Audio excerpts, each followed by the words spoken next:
இன்னைக்கு நம்ம இந்த சீரிஸோட அடுத்த எபிசோட தான் பார்க்க போறோம். இந்த எபிசோடோட ஓப்பனிங்ல நம்ம ஃபேங்கோட ஃப்ரெண்டை காமிக்கிறாங்க. அவன் நடு ராத்திரில ஒரு ரோட்ல நடந்து போயிட்டு இருப்பான். அப்போ அவன் பின்னாடியே ஒருத்தன் மாஸ்க் போட்டு வந்து அவனை ஃபாலோ பண்ணிட்டு இருக்க நம்ம ஃபேங்கோட ஃப்ரெண்டை எவன்டா அதுன்னு திரும்பி பாக்குறான். பார்த்தா அவன் ஒரு பிளேட் எடுத்து நம்ம ஃபேங்கோட ஃப்ரெண்டை குத்தலான்னு வரும்போது அந்த ஃபேங்கோட ஃப்ரெண்டும் அவனை சமாளிக்க ட்ரை பண்ணிட்டு இருப்பான். அப்போ அந்த முகமுடி போட்டுட்டு இருந்தவங்கிட்ட இருந்து ஒரு பொருள் கீழே விழுது. அதை எடுத்து பார்த்த ஃபேங்கோட ஃப்ரெண்டும் அட பாவி நீயும் சுங்களோல இருந்து தான் வரியான்னு கேட்டுக்கிட்டு இருப்பான். அப்போ அந்த ஃப்ரெண்டுக்கு பின்னாடி எவனோ ஒருத்தன் வந்து அந்த ஃப்ரெண்டோட கழுத்தை நெரிச்சு அவனோட தொண்டைக்குள்ள எதையோ திணிக்கிறான். அதுக்கப்புறமா ஃபேங்கோட ஃப்ரெண்டும் துடிச்சு அங்கேயே செத்து போயிடுறான். அவன் செத்து போனதுக்கு அப்புறமா இவனை ஃபாலோ பண்ணிட்டு வந்தவன் முகமுடி அவுக்குறான். கடைசியில பார்த்தா இவன் அந்த ஊர் பெரிய மனுஷன் ஹேங்கோட அடியாளு. அவன் அந்த ஃபேங்கோட ஃப்ரெண்டை கொண்டவனை பார்த்து என்ன சங்கதின்னு கேட்டுட்டு இருக்க. அதுக்கு அந்த ஆளும் உன்னோட ஓனரோட பையனை ஒழுங்கா பாத்துக்க சொல்லுன்னு ஒரு மாதிரி திமிரா சொல்லிட்டு அந்த ஹேங்கோட ஆளை முறைச்சிக்கிட்டு இருப்பான். அதுக்கப்புறமா இவனுங்க ரெண்டு பேரும் அங்க வந்து நடை கட்டுறானுங்க. இதுக்கு அடுத்த சீன்ல நம்ம லிங்க காமிக்கிறாங்க. அவ தன்னோட அப்பா கூட ஷாப்பிங் பண்ணிட்டு இருப்பா. அப்பா அந்த அப்பா ஏதோ பொண்ணு மாதிரி நிறைய பொருளா வாங்கி லிங்கோட கையில வைக்க லிங்கம் அது எல்லாத்தையும் தூக்க முடியாம தூக்கிட்டு வந்துட்டு இருப்பா.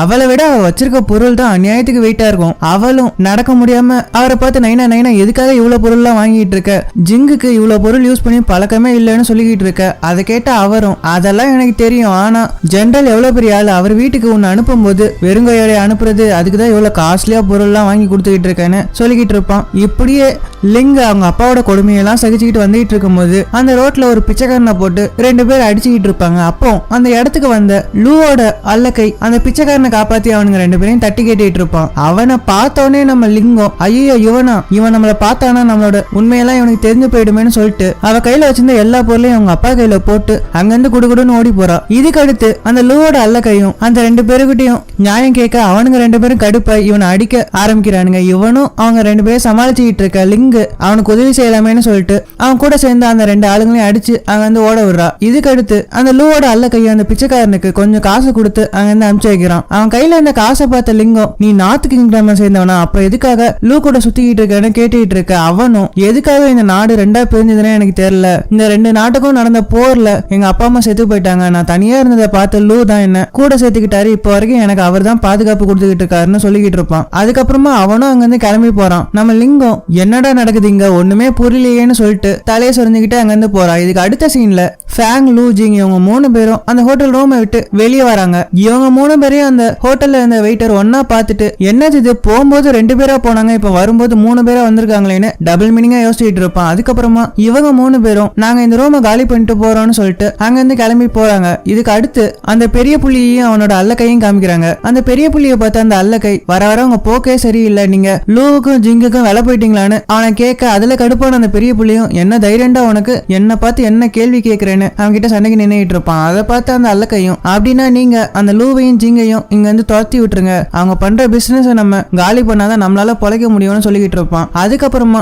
அவன் அந்த பெரிய புள்ளியை பார்த்து இதுல உங்களுக்கு ஒரு நல்ல விஷயம் நடக்கும்னு சொல்ல அந்த பெரிய புள்ளியும் அது என்னடா நல்ல விஷயம்னு கேட்டுட்டு இருப்பான். அதுக்கு அந்த அல்லக்கை நீங்க மட்டும் கொஞ்சம் யோசிச்சு பாருங்க, அந்த லூவும் ஜிங்கும் அவங்க பிசினஸ் காலி பண்ணிட்டு இங்க வந்து போனாங்கன்னா லிங்குக்கு வேலையே இருக்காது, அவ வேலையே இல்லாம கடைசியில உங்ககிட்ட தான் வேலை கேட்டு வந்தாகணும்னு சொல்லிக்கிட்டு இருப்பான். அதை கேட்ட அந்த பெரிய புள்ளியும் ஆகா இது நல்ல யோசனையா இருக்கு, அவன் மட்டும் நம்ம கிட்ட வந்துட்டானா நம்ம அவளை பத்திரமா பாத்துக்கலான்னு யோசிச்சுக்கிட்டே இவன் போட்ட பிளானுக்கு ஓகே சொல்லிடுறான். இதுக்கு அடுத்த சீன்ல அந்த மேட்ச் மேக்கரோட ஆபீசரை காமிக்கிறாங்க. அவன் ஈஸி சேர்ல உட்காந்து ஜாலியா ஆடிக்கிட்டு இருப்பான். அப்போ அவனோட அசிஸ்டன்ட் அவன் என்னெல்லாம் பண்ணணும்னு சொல்லிக்கிட்டு இருப்பான். அப்போ லூவும் ஜிங்கும் தங்கி இருக்க ஹோட்டல் ரூமுக்கு போகணும்னு சொன்ன உடனே அந்த ஆபீசருக்கு தூக்கி வாரி போட்டுறான். அவனும் நெஞ்ச புடிச்சிட்டு உட்காடுறான். அவனோட அசிஸ்டன்ட்டும் என்னையே ஆச்சுன்னு கேட்டுட்டு இருக்க என்னன்னே தெரியலடா. அந்த லூவும் ஜிங்கும் தங்கி இருக்க ஹோட்டல் ரூம் பேரை கேட்டோன்னே எனக்கு நெஞ்சு வலிக்க ஆரம்பிச்சிச்சு, என்ன எப்படியாச்சும் காப்பாத்துன்னு கதறிக்கிட்டு இருப்பான். இதுக்கு அடுத்து அந்த இடத்துக்கு இவங்க மூணு பேர் வராங்க. இவங்க மூணு பேர் கையும் கட்டி இருக்கதை பார்த்து அந்த ஆபீசர் உங்களுக்கு என்ன ஆச்சுன்னு கேட்டுட்டு இருக்க இவங்க மூணு பேரும் இதை விடுங்கன்னு சொல்லிட்டு இவங்க கட்டி வச்சிருக்க பொண்ணோட அம்மாவை பத்தி விசாரிச்சுட்டு இருப்பாங்க. அதுக்கப்புறமா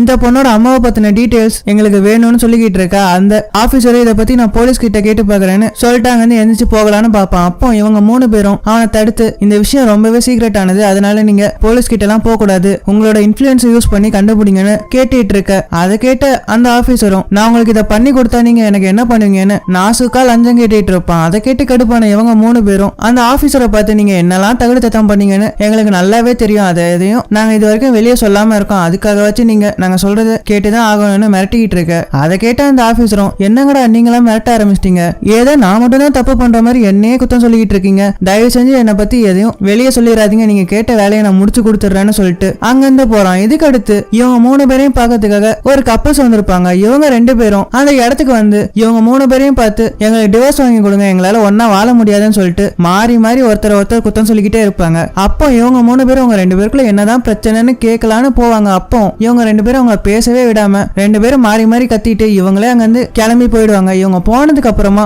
நம்ம ஃபேங்கு அட பாவீங்களா, உங்களுக்கு போர் அடிச்சா எங்க கிட்ட தான் வந்து டைம் பாஸ் பண்ணிட்டு போவீங்களா, உங்களுக்கு சண்டை போடணும்னா வீட்லயே சண்டை போட்டு இருக்கலாமேன்னு அவங்கள பத்தி சொல்லிக்கிட்டு இருப்பான். இதுக்கு அடுத்து ஜிங்கு லூ ஃபேங் 3 பேரும் ஒரே சேர்ல உட்காந்துட்டு இருப்பாங்க. நம்ம ஜிங்குக்கு ஒரே பசியா இருக்கும். அப்போ இவங்க 2 பேர்கிட்டயும் எனக்கு பசிக்குதுன்னு சொல்ல அப்ப இவங்க 2 பேரும் ஆளாளுக்கு ஊட்டி விட்டுட்டு இருப்பாங்க. ஒருத்தன் அவன் வாயில பழத்தை ஊட்டி விட்டானா அவன் நல்லா அதை சாப்பிட்டுட்டு கொட்டையை இன்னொருத்தன் கையில துப்பிட்டு இருப்பா. அதுக்கப்புறமா ஒருத்தன் ஜிங்கோட வாயை தொடச்சு விட்டானா இன்னொருத்தன் அவளுக்கு டீ கொடுத்துட்டு இருப்பான். நம்ம ஜிங்கு ஐயா ஜாலி, நமக்கு சாப்பிடுறது கூட ஈஸியா இருக்கேன்னு மனசுக்குள்ள சிரிச்சுக்கிட்டே இருப்பா. இதுக்கு அடுத்து அந்த இடத்துக்கு அந்த மேட்ச் மேக்கர் ஆபீசரும் வரான். அவன் இவங்க 3 பேரையும் பார்த்து நீங்க சொன்ன வேலையை நாங்க முடிச்சிட்டோம்னு சொல்லிட்டு ஒரு டெத் சர்டிபிகேட்டை இவங்க கிட்ட கொடுத்து நீங்க கேட்ட லேடி ஏற்கனவே சூசைட் பண்ணி இறந்துட்டாங்கன்னு சொல்லிட்டு இருப்பான். இதுக்கு அடுத்த சீன்ல இவங்க கட்டி வச்சிருந்த அந்த பொண்ணை காமிக்கிறாங்க. அந்த பொண்ணு தன்னோட கட்டெல்லாம் அவுத்துட்டு அங்க இருந்து எஸ்கேப் ஆகலாம் ட்ரை பண்ணுவா. ஆனா அதுக்குள்ள இவங்க 3 பேரும் அந்த இடத்துக்கு வராங்க. அவங்க வரத பார்த்த இந்த பொண்ணு மறுபடியும் குடுகுடுன்னு ஓடி போய் தன்னோட கை கட்டி இருக்க மாதிரியே அதே இடத்துல உட்காந்துப்பா. இவங்களும் அந்த இடத்துக்குள்ள நுழைய முடியாம தள்ளாடிக்கிட்டே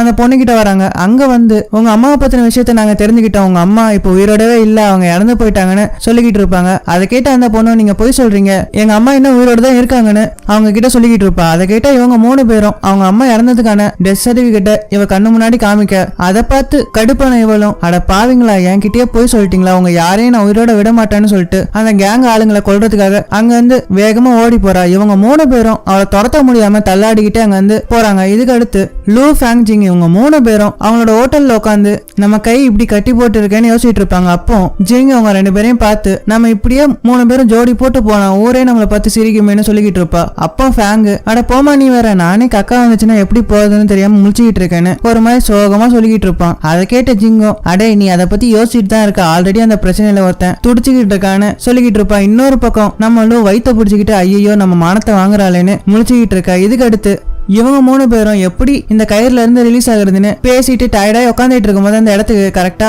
அந்த பெரிய புள்ளியும் அவனோட அல்லக்கையும் வராங்க. அவங்க 2 பேரும் இவங்க 3 பேர் இருந்த கோலத்தை பார்த்து பயங்கரமா சிரிச்சு கிண்டல் பண்ணிட்டு இவங்க மட்டும் இப்ப தெருவுல போனாங்கன்னா எல்லாரும் பயங்கரமா சிரிப்பாங்கன்னு சொல்லிட்டு அவங்கள புடிச்சு தெருவுல கொண்டு போய் விடலான்னு அவங்க கிட்ட வருவோம். அப்ப இவங்க 3 பேரும் எங்களை தொட்டிங்கன்னா உங்க கையை வெட்டிடுவோம்னு சொல்லிட்டு சண்டை போட்டுட்டு இருக்க திடீர்னு அந்த கயிறு இவங்க 3 பேர் கையை விட்டு ரிலீஸ் ஆகி இவங்க கை வச்சிருந்த டேபிள்ல விழுந்துடுது. அதை பார்த்துட்டு இருந்த பெரிய புள்ளியும் அந்த அல்லக்கையும் என்னடா இந்த கயிறு ஒரே மாயமா இருக்கேன்னு சொல்லிட்டு அந்த கயிறை தொடுறாங்க. அப்போ அந்த கயிறு இவங்க 2 பேர் கையும் டைட்டா இறுக்கி கட்டி போட்டுரும். அதை பார்த்தோன்னே ஃபேங்கு லூ ஜிங் இவங்க 3 பேரும் குஷியில துள்ளி கூச்சு ஆட ஆரம்பிச்சிடறாங்க. அதுக்கப்புறமா அவங்க 2 பேரையும் பார்த்து எங்க இன்னொரு தடவை எங்களை கலாச்சி பாருங்க, எது எங்களை நீங்க புடிச்சு தெருவுல விட போறீங்களா, இப்போ நாங்க உங்களை எப்படி தெருவுல ஓட விடுறோம் பாருங்கன்னு அவங்க 2 பேரும் சுத்து போட்டுறாங்க. இதுக்கு அடுத்து அந்த பெரிய புள்ளியும் அல்ல கையும் அரகுற ட்ரெஸ்ஸோட அந்த இடத்துல இருந்து தெருவுல ஓடிக்கிட்டு இருப்பாங்க. அதை பார்த்த ஊஜனுங்க என்னது தீவனுங்க 2 பேரும் இப்படி அரகுறையா ஓடிக்கிட்டு இருக்கானுங்க, ஒருவேளை கீழ் பக்கத்துல இருந்து தப்பிச்சு வந்துட்டாங்களான்னு பேசி அவனுங்களை சிரிச்சு வெறிப்பேத்திக்கிட்டு இருப்பாங்க. இவங்களும் இது எதையுமே கேட்க முடியாம தலை தெறிக்க தன்னோட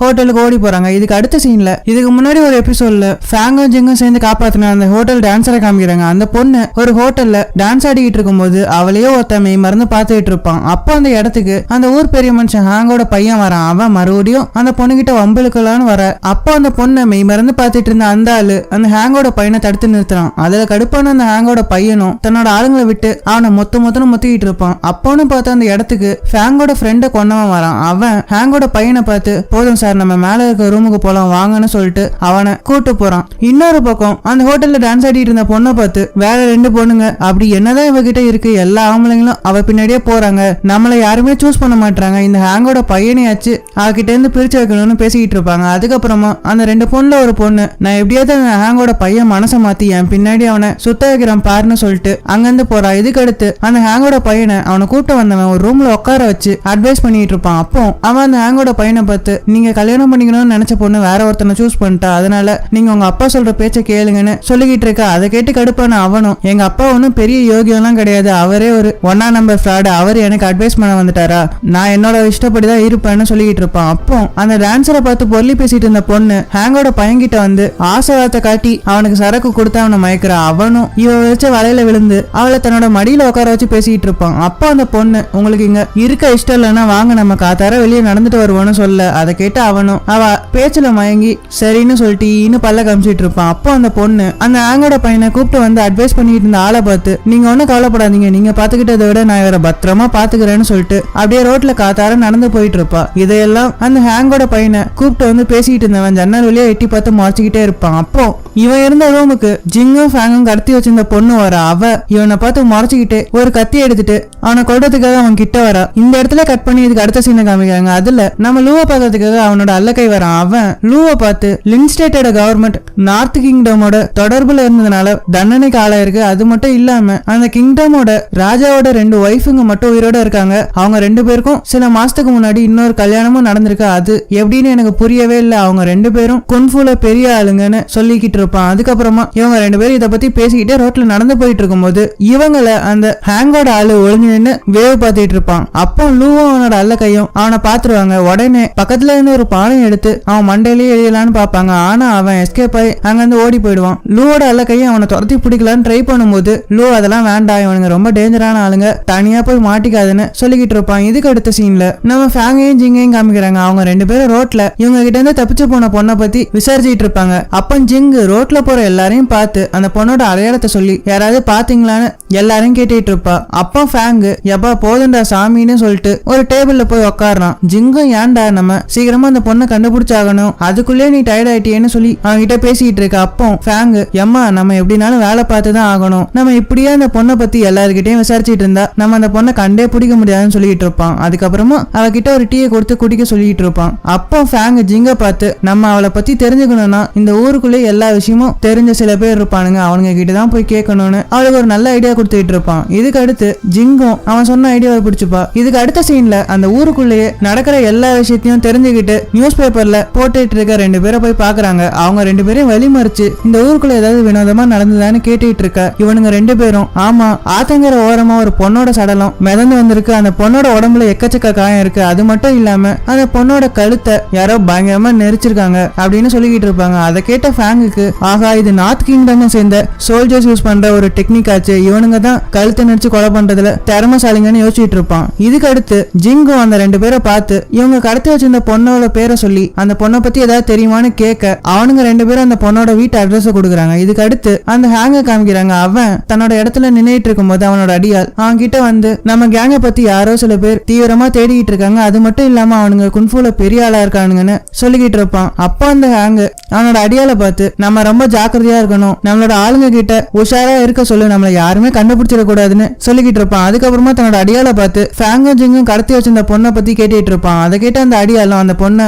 சாகடிச்சு ஆத்துல தூக்கி போட்டோன்னு சொல்லிக்கிட்டு இருக்க. அந்த ஆளும் இப்பதான் நிம்மதியா இருக்குன்னு பெருமூச்சு விடுறான். இதுக்கு அடுத்த சீன்ல ஃபேங்கும் ஜிங்கும் அந்த 2 பேர் சொன்ன அட்ரஸ்க்கு போய் பாக்குறாங்க. பார்த்தா அந்த இடமே பாலடைஞ்ச பங்களா மாதிரி இருக்கும். இவங்க 2 பேரும் அந்த வீட்டுக்குள்ள போய் பாக்குறாங்க. இவங்க வீட்டுக்குள்ள போன உடனே அந்த வீட்டோட டோர் பயங்கரமா லாக் ஆகுது. அப்போ திடீர்னு இவங்கள பார்த்து நிறைய அம்பு மலையெல்லாம் பொழிய ஆரம்பிக்குது. நம்ம ஃபேங்கும் ஜிங்க காப்பாத்தணுமேனு சொல்லிட்டு ஜிங்க கவர் பண்ணிட்டு அங்க வந்து குடுகுடுன்னு ஓடி ஒரு ரூமுக்குள்ள குதிக்கிறான். கடைசியில பார்த்தா அந்த ரூமுக்குள்ள ஒரு பெரிய குளமே இருக்கும். இவங்க அந்த குளத்துக்குள்ள விழுந்த உடனே ஒரு பெரிய கூண்டு இவங்களை அடைச்சு வச்சிருது. அப்போ ஜிங்கு நீச்சல் அடிக்க முடியாம திணறிட்டு இருக்க ஃபேங்கு அவளை தூக்கி விட்டு இவங்க மாட்டிட்டு இருக்க கூண்டோட கம்பியை புடிச்சுக்க சொல்றான். அப்படி புடிச்சுக்கிட்டு, நீ என்ன கட்டி பிடிப்பியன்னு கேட்டுட்டு இருக்க. அதை கேட்ட ஜிங்கு, அட பாவி என்ன நேரத்துல என்னடா வந்து கேட்டுட்டு இருக்கேன்னு அவனை திட்டிட்டு இருப்பா. அப்போ ஃபேங்கு பயங்கர டயர்டா இருப்பான். அவனை பார்த்த ஜிங்கும், உனக்கு ஏதாவது அடிபட்டுருச்சான்னு கேட்டுட்டு இருக்க. உடனே ஃபேங்கு, நான் 10 வருஷமா தனியா தான் இருந்தேன், உன்னை பார்த்தோன்னே தான் என்னோட தனிமையெல்லாம் போச்சு, என் வாழ்க்கையிலேயே உன் கூட இருந்த நாள் தான் சந்தோஷமான நாள்னு சொல்லிக்கிட்டு இருப்பான். அதுக்கப்புறமா நீ என்ன மறந்துடாதுன்னு ஃபீல் பண்ணி